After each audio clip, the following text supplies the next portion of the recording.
Patay ang 13 anyos na dalagita sa sunog sa Lipas City. Ang naiwang nakasinding kandila tinitingnang sanhi ng sunog ayon sa BFP. Ang detalye sa report ni Paul Hernandez. Bandang alas 3 kaninang madaling araw nang sumiklab ang sunog sa Purok 2, Barangay San Carlos, Lipas City, Batangas. Pinagtulong-tulungan na ng mga residenteng apulahin ng apoy na lumalamon sa isang bahay. Kasi may sumisigaw po na tulong-tulong, may sunog. Doon ako kaya po ako nagulat po. Kaya ako lumabas po ako. Ano makita ko na agad po, kumuha agad ako ng tubig.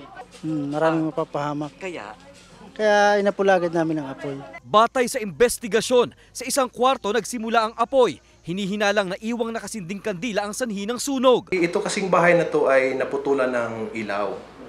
So, gumagamit na lang sila ng kandila. Possible po na natumba yung kandila.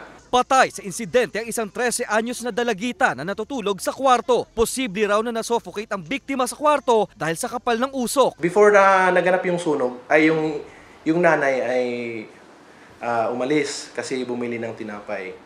Accordingly, nung pagdating niya ay unfortunately nasunog na yung bahay. Yung tatay ay maagang umalis kasi nga ay tricycle driver. Walang nadamay na katabing bahay sa sunog. Sinusubukang makuhanan ng panig ng GMA Regional TV Balitang Southern Tagalog. Ang pamilya ng nasawi nagpapatuloy pang investigasyon sa insidente. Payo ng mga otoridad, huwag hahayaang may nakasinding kandila sa bahay. Kasama si Kel Ravaca, Paul Hernandez, Balitang Southern Tagalog.